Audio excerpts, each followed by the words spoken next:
All right, awesome. Well, I have some incredible people here. You may have heard the original cast of Willy Wonka is here. First up, can I get a warm welcome for Mr. Rusty Goff?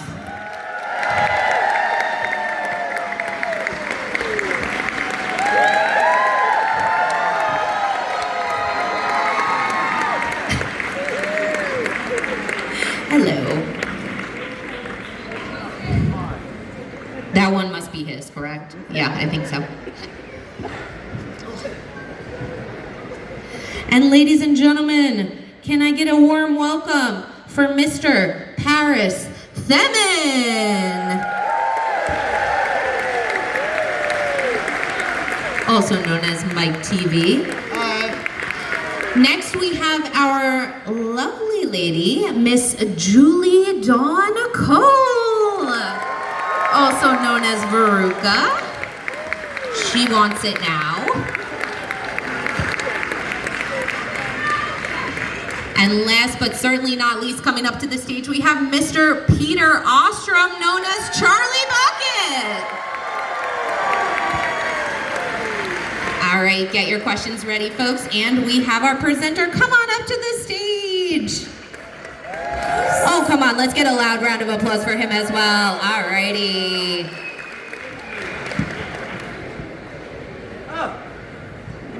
Hello, everybody. Oh.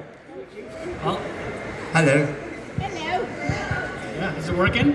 Thank you all for coming. Thank you for having us. First thing I must say, the doctor won't be long. Carry on.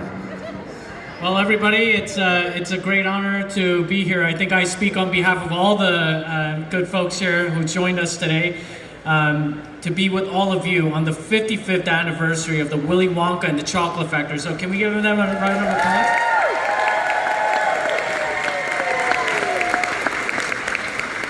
Now, I think it's important to start with the following question.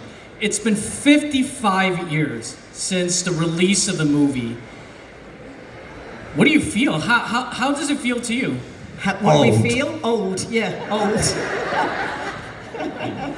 I mean, I think we should also just go around, saying how, what type of impact has the movie had on each and every one of you? I'm sure many years have passed, and you've talked to so many good folks earlier about their experiences and what impact that they had.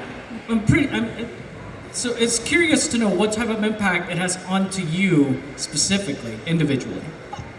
Well, ladies and gentlemen, girls and boys, thank you all for keeping the movie alive. Thank you. Yes? How does it make me feel? Not just old, but also surprised, honored, did not expect it, never would have guessed that was going to be the case. It's changed my life in many, many ways. You know, for a long time, we shot it in 1971. Until about 1998, we didn't really see each other. And we found each other again because of Comic-Cons and things like that. And we started doing events like this. But for a long time, it was just a thing that I knew that I could tell people. And then, also the other thing about the movie is it grew in notoriety over time. It kind of came and went, and then around in the 80s it started, they would show it once a year, kind of like Wizard of Oz on TV, and then it started to become a cult film. So, when I was like 16 or whatever, it wouldn't have had anything like the impact as like when I was 40. If I told somebody I was 40, or now, today, everybody's like, oh, that movie? Wow, so it has had a sort of ever-increasing impact on my life.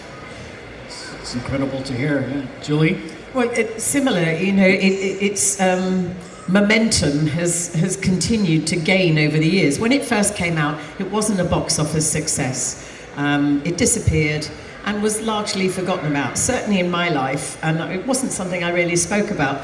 And then with the advent of it being shown on TV and VHS, it started to gain some status, and we became cult figures, who knew that I'd end up being part of a Lego set? And a gay icon, I will add. Yeah, I'll go for any icon, whichever one it is. But, visiting the White House, which we did with our friend Sehun over here, when the security guards all broke protocol to ask if they could take selfies. I mean, how often does Secret that Service. happen? She's talking about Secret Service. Yeah, the Secret Service, all of this was going on. The Wonka kids are here, the Wonka kids are here. So, the impact on our lives, but on everybody else's. I mean, little did I think, I'd be traveling around the world. I probably visited a ton of American states, probably more than a lot of Americans, I think. I don't know. I'm still traveling, still doing fun things, and it's been a crazy ride and continues to be. And it didn't hurt that a few other people picked up the story. Yep. What was his name? Something deep. Johnny something. someone. Never heard of him. But other people picked up the story. Johnny Depp, Timothy Chalamet, but it always drives people back. Parents take their kids to see the prequel, the sequel, but they always come back and say, you got to see the original. And so because of you,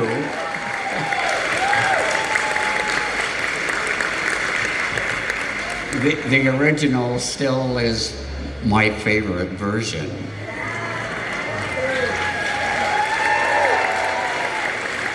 Well, I think we should also add that we, during our visit to Washington, D.C., you've also visited the Greek embassy. Greece also being the founder of the modern theater. And we were received so warmly by the ambassador, and she shared how it's really the product of such amazing film is all of us, really, everyone who grew up with it, right? So it's our generation. Now, I know that there's this one, straight to the question about the film, I know there's this one really burning question that I guess everyone is wondering. What was it like, well, a couple of things. What was it like working in the set by the Chocolate River? Well, that was, people think it was real chocolate. But I can repeat what Michael Boulder, who played Augustus Gloop, when he fell in the river, he said, it was stinky Wasser. Not surprised, because it was just coloured water. But all the crew, cigarette butts were throwing in there. Everything was throwing in there. He was lucky. He's still alive.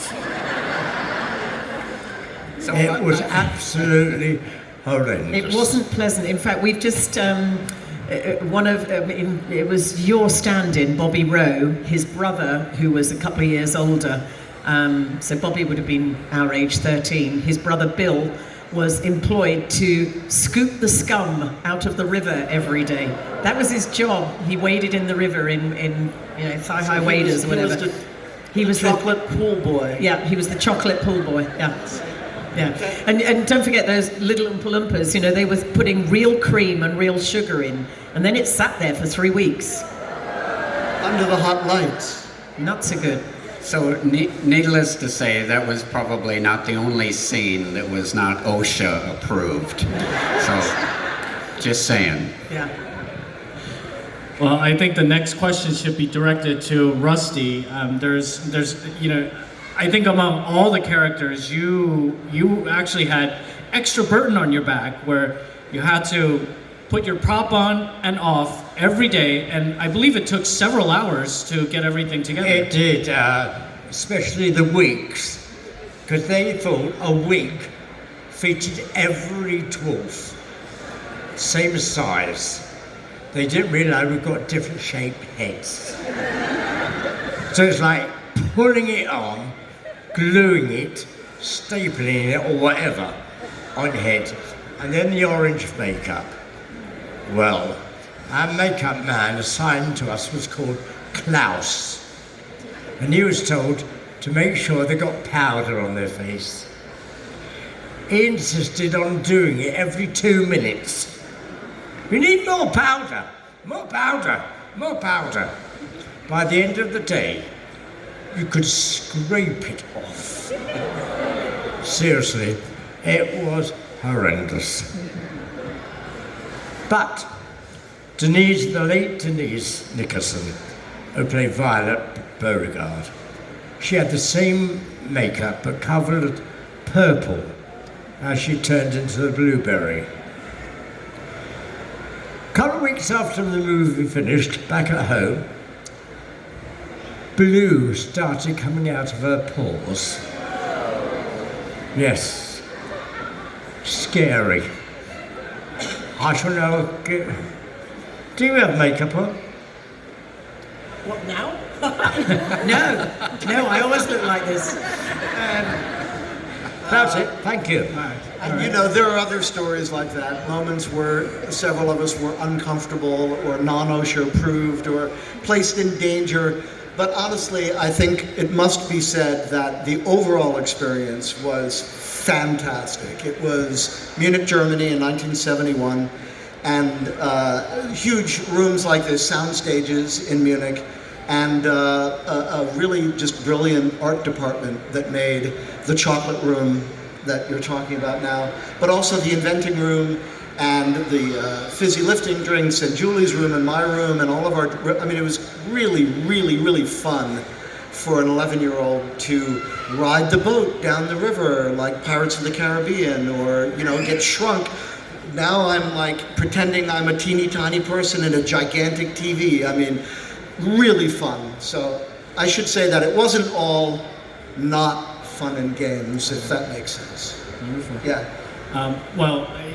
That brings me to my next question, is that it's been said that when you enter into the chocolate room, the scene that we see is basically also your first time seeing the chocolate room as well. Can you elaborate on that a little bit, how surreal it was? Well, it was true for me and Peter. That was the first time you'd seen the room. Julie, would you like to elaborate? Busted. It wasn't the first time I had seen it. I'd gone out a little bit earlier, like you had, Pete, to record my song. But one of the days when I was there, they were constructing the set, and the set designer, Harper Goff, asked if I would like to, you know, be shown around and see it. Of course, I said yes. And then we got the note from the director, or not even a note, a yell from the director. He was a yeller. Don't let the kids see the set. I want it to be a surprise. So I was so terrified of him, I didn't tell him. Well, until 35 years later, then I did tell him. Yeah, so I had seen it before. So their reaction was genuine. I was acting. Dr. Osher? Yeah.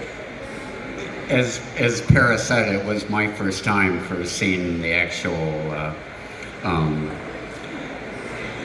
the building, you know, the set, and it was incredible, as all the sets were, and that, you know, it's interesting, you know, when you're filming, the grips, carpenters, electricians, they're building all of these sets, we're using them, and then they're taking them down as quickly as they're, you know, moving on to the next set. So it's, if you missed it, it was gone, except the Wonka mobile stayed. Paris, I think, ended up in the back lot of Warner Brothers for many years. The last time I saw it was in New York City at the New York Auto Show. It was at the New York Auto Show in the 60s at some point. No, 71. Late 70s probably at some point. Yeah. Well, one of the most iconic things about that scene was Gene Wilder, as he's leading all of you down the stairs, and he takes a little bow, and all of you are running around the chocolate room. Firstly, what was it like working with somebody like Gene Wilder? I've heard that the whole set was filled with a level of mystery, right? He didn't he acted in a way where he wanted the audience to keep guessing. Always be guessing, Right. You never knew exactly what Gene was going to do, and we didn't, certainly. And maybe the director, Mel Stewart, didn't know exactly what Gene was going to do. But that's the mystery and the brilliance of Gene Wilder. You never knew exactly what he was going to do as Wonka. And we've heard that offset, he was a very different person, a very warm individual that truly cared about, right, the whole production of the set. I mean, and that's something. Gene Wilder was such a lovely guy, really was. I cried when he passed, because I thought, there goes a legend, a true legend. He was funny, he was kind to the children. Yeah, thank you. Yeah. He was a legend. Some of them have come a long way without their parents. Gene used to read them stories on the set just to keep their motivation going. He was a delightful person. The world is a sad place without it. Paris? Just to follow on to what Peter was saying, there were several things that they did try to keep from us. So they kept the view of the chocolate room from us. They kept the actor who played Slugworth kind of away from us, so that we would be more intimidated anytime he was around. One we particularly remember is when Gene did the poem in the boat. We had no idea that was coming. You can see it written on the page, but his crescendo was just all him, like we did not expect that at all. That was the director really just trying to, he's dealing with kids, and so we're very impressionable, and like when I did my big close-up at the end, I'm in the room and I'm talking about how TV is done, and you photograph something and it goes through in millions of tiny pieces and that whole thing. So he wanted it louder, meaner, faster, and I would do it and he'd be like, okay, again, faster, louder, and of course by the end, I'm angry at him, right?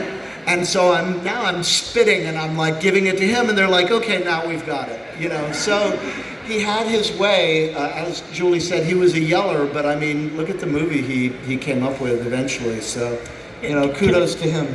I just add in there that another person that was kept away from us, we didn't even know about this until about 2 years ago, was a writer called David Seltzer. And we had started filming, we were in production, everything was going okay.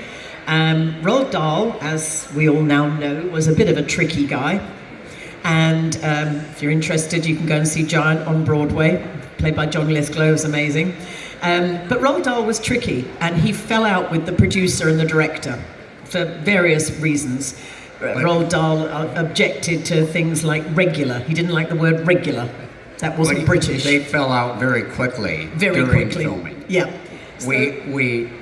I met Roald Dahl. I did. And Paris? I don't remember meeting him, No. but I may have. Yeah. Or they may have been So smart Roald- enough to keep me away from him. Roald Dahl walked off the set, and that we're now in production in Germany with no screenwriter. And although you've got your screenplay written, there will be adjustments and rewrites as you go along. So they had a quick conversation, probably a long conversation, or a long scream probably between Mel and the producers. And they needed to find a new screenwriter. So Mel approached David Seltzer. I bet he wasn't first choice, but he'd worked with him on documentaries.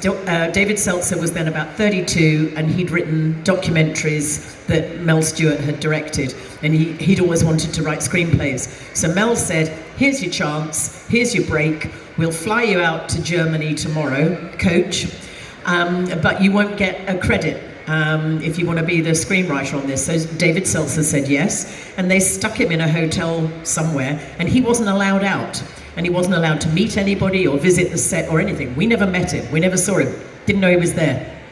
And he is responsible for many of the lines that you all tell us are your favorites, the quotes up the airy mountain, down the... He put all of those, I mean, he didn't write those originally, but he put them in. Springtime, the Candy is Dandy, Liquor is Quicker, all of these things are David Seltzer. All the Shakespearean All the quotes Shakespearean quotes was David Seltzer. He put all of those in. And so he did do a good job on the movie, I think, and then went back to America, and his next project was as screenwriter of The Omen. So he got his wish and he became a screenwriter. We are, unfortunately, we're running short on time, but I think we must ask you, since this is the 55th anniversary, and as you can see around you, we have generations of folks who's been impacted by this movie. Absolutely fantastic. Everyone from the old 70s up until, I mean, children who were born even recently have watched this movie and have fell in love with this movie. And it seems like there's a level of an eternal legacy that you all have left us. Now, for those who are maybe viewing it 55 years later, I guess our question is, what is your message to the future generations who will be seeing this movie and all that? Keep watching it. The movie had magic, and the magic grows on you. That's what Wonka's about. Guys? I think that it's actually a larger question. It's not just a question of this film. It is keep watching it, but also keep watching film. Keep watching black and white films. Keep watching films in theaters. Keep watching films made by auteurs and great filmmakers, because the screens are getting smaller, and the cuts are getting faster, and everything is getting shorter. People are stopping writing. They're not writing anymore. They're not reading anymore, So my message is just try to have a longer attention span and appreciate art going forward.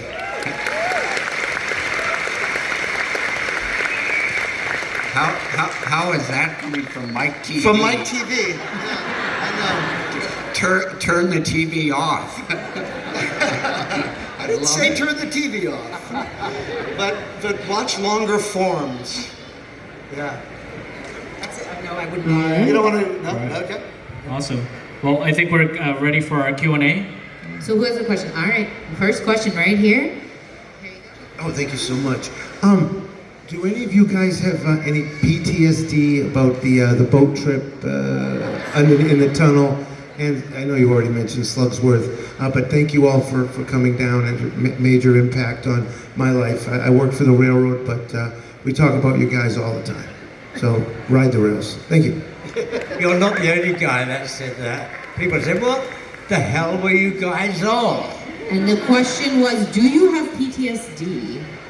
I think we survived it, but we actually, you guys had to watch it, but we saw it for a week, played over and over and over. In the end, you get a bit bored with it, but it was pretty nasty. I suspect there was more there that they didn't show in the final cut that somehow my brain has erased. Somehow I've forgotten it. Alrighty, next question. Speaking of the boat ride, was that one of the things that they kept secret for you? Or, yeah. And when you were going through there, was it as freaky as it was to me for you guys? Peter, do you want to? It was. It was a little scary. We were on a boat with a process called rear screen projection, where all the images were shown behind us, none of which we had ever seen. And the boat was a little rickety, too, and then G. Wilder spitting at us, yelling at us, we survived, though. So we saw the centipede and the chicken and all the things that you saw, but what we wonder is, are there things that we've blocked out? Like, those are the cuts that you saw, but what else did they show us? Like, we don't even know. Yeah. Nobody knows. All right, next question. Hi. What do you think of the subsequent movies with Johnny Depp, the Wonka movie with Timothy Chalamet, and do you like them? And what differs from the movie you were in compared to other variants of the movies? So, did she mean? I'm not sure if I've heard of that movie. She's Was talking there about one? some other There was film, one? another Willy Wonka film. We know about one. No. Yeah. There's room for us all. There is room for us all. You ask about the difference. I'm just going to point up one major difference between ours and the second one, which is that I think that Johnny Depp created a character that was extremely neurotic and very closed off. So whereas Wilder was lightning in a bottle, and he was charismatic, and he was interesting, and you never knew what he was going to do next, and Johnny Depp was just sort of this, you know what I mean? And walls up, and I just didn't feel like it really served the character as well. There are other things I could say. I think that's a key difference. Next question. Let's try not to ignore the fact that we are at a casino right now. How do you guys feel about the fact that your faces are on several slot machines out there? Lucky? Fabulous. Really good. Scary. And I think they were playing some of those machines, right? We did play yesterday, and And so lost. the answer to that was you lose, Charlie. You get nothing. Nothing. Good day, sir.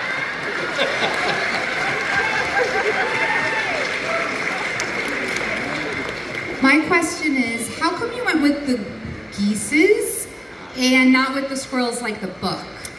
They didn't have trained squirrels.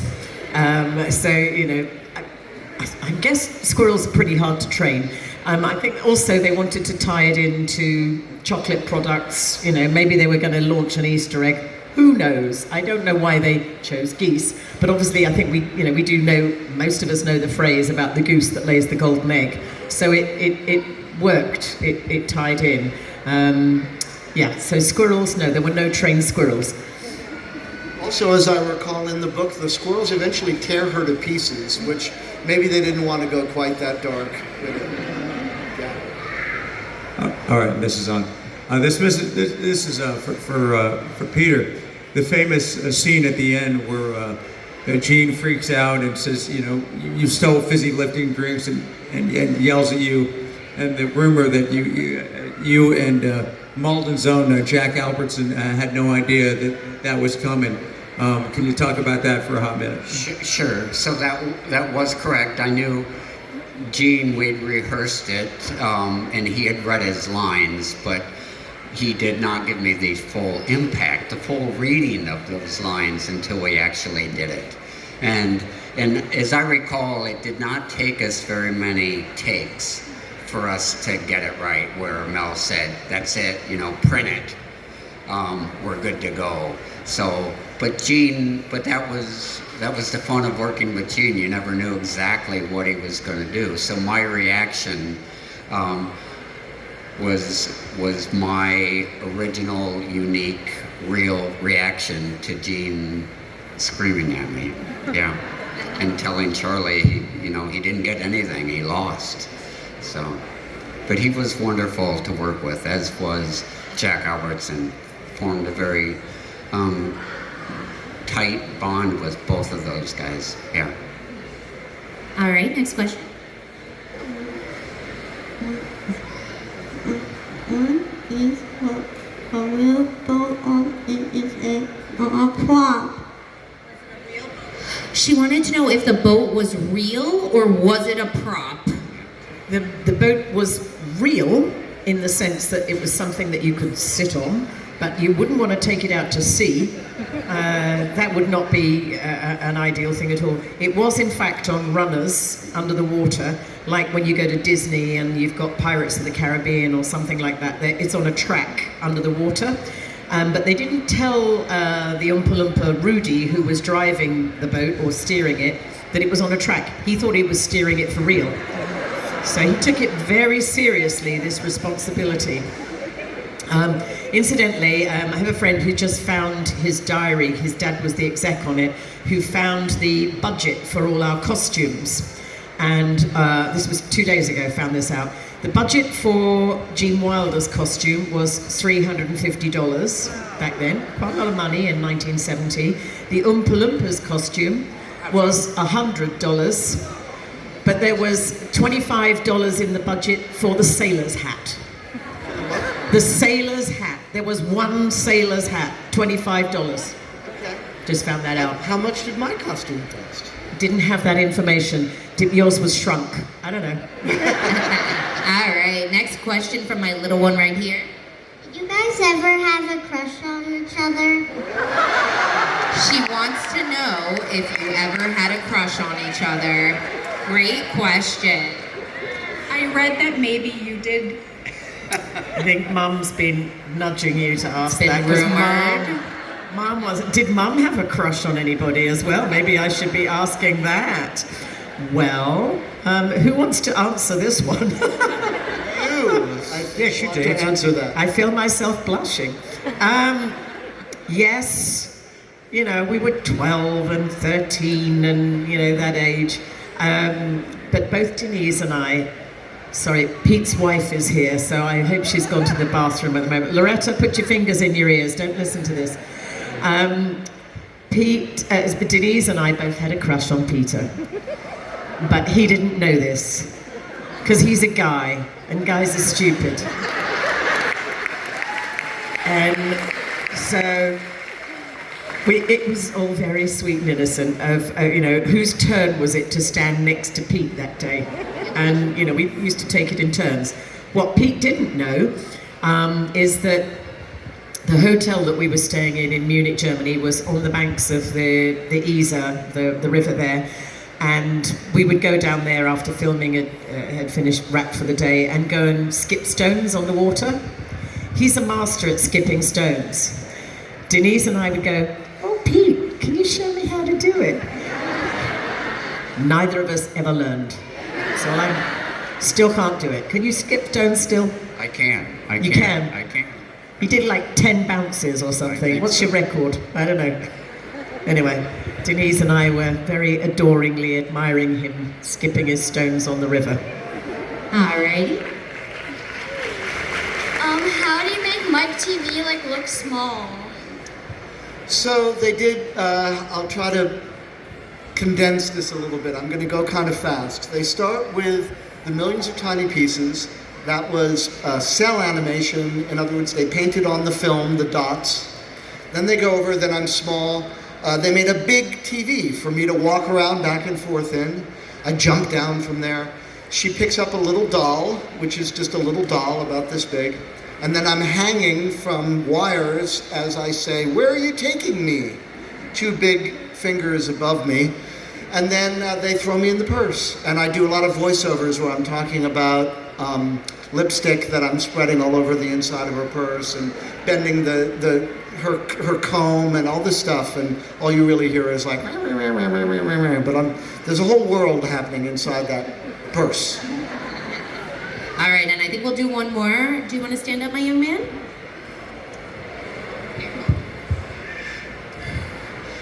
When you did the elevator scene, did y'all know all y'all were gonna be crammed together in that elevator?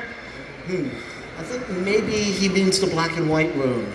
The black and white? The black and white room? Okay, yeah. No, we didn't know, and it was very crazy. You couldn't actually, even when I look at it now, I think, hang on, where is the door here? It's all a bit upside down and topsy-turvy. So yes, all squashed into the black and white room was, yeah, there were a lot of elbows flying around, and, you know, there was probably more room than we made it seem, but, you know, that was what we were required to do, squash. I do remember I forgot my line at one point because my head was being rammed against a wall by somebody. I think I'm supposed to have said my line by now, but I couldn't hear anything. Yeah. Yeah, we had big people and small people in that same room. I mean, I was the smallest, you know, there were no Oompa Loompas in that room, so I was the smallest person there. And Ursula was pretty large, Augustus's mother. So it was, yeah. You what? Ursula, Reet. Yeah. So anyway, yeah, it was a little tricky in there. I believe that's, you know, we unfortunately, we do not have more time to spend, but we will be here by that side. The cast will be more than happy to talk to everybody, but I think we, on behalf of everyone here and beyond Mohegan Sun, I'd like to thank all of you for being part of our lives and for building up who we are today.